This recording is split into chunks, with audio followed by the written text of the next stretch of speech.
విశాఖకు కేంద్ర మంత్రులు కుమారస్వామి, రామ్మోహన్ నాయుడు చేరుకున్నారు. విశాఖ స్టీల్ ప్లాంట్ ఘటనా స్థలాన్ని పరిశీలించనున్నారు. అనంతరం ఆసుపత్రిలో చికిత్స పొందుతున్న బాధితుల్ని పరామర్శించనున్నారు. మరోవైపు విశాఖ స్టీల్ ప్లాంట్ ప్రమాదంపై దర్యాప్తు కొనసాగుతోంది. ప్రమాదంపై అధికారులతో ఏపీ సీఎం చంద్రబాబు ఉన్నతాధికారులతో సమీక్ష నిర్వహించారు.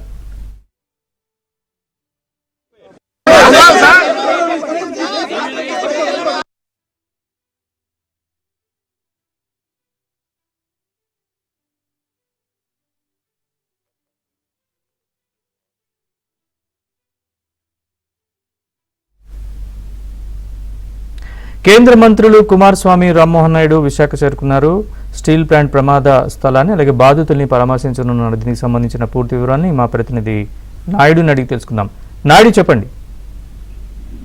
విశాఖపట్నం కొద్దిసేపు క్రితమే కేంద్ర మంత్రి కుమారస్వామి, ఎవరైతే స్టీల్ శాఖ మంత్రి ఉన్నారో ఆయన, అలాగే రామ్మోహన్ నాయుడు కూడా ఇద్దరు విశాఖ చేరుకోవడం జరిగింది. సో వాళ్ళు అక్కడి నుంచి నేరుగా ఇప్పుడు ఏదైతే స్టీల్ ప్లాంట్ లో ప్రమాద ఘటన ఎక్కడైతే జరిగిందో ఆ ఘటనా స్థలానికి ఆల్రెడీ స్థానిక ఎమ్మెల్యే అలాగే స్థానిక ఎంపీతో కలిసి ఆల్రెడీ వెళ్లేందుకు రావడం జరిగింది. ఇప్పుడు ఆ ఘటనా స్థలానికి మరి కాసేపట్లో లోపలికి వెళ్లి ప్రమాదం ఎలా జరిగింది ఏంటి, సో ఆ వివరాలన్నింటినీ కూడా పూర్తి స్థాయిలో తెలుసుకుంటారు. వాళ్ళతో పాటు హోంమంత్రి కూడా ఉన్నారు. సో వీళ్ళంతా కూడా ఆల్రెడీ లోపలికి వెళ్ళిన తర్వాత కూడా అది జరిగిన ఘటన ఏంటి, ఎలా జరిగింది, ఎందుకు జరిగి ఉంటుంది ఏంటి అనే విషయాలపైన కేంద్ర మంత్రి వివరించేటువంటి అవకాశం. అక్కడి నుంచి నేరుగా ఆసుపత్రికి వచ్చి ఆ బాధితులను కూడా పరామర్శించి పరిహారం కూడా ప్రకటించే అవకాశం ఉంది. Right Naidu, thanks for the update.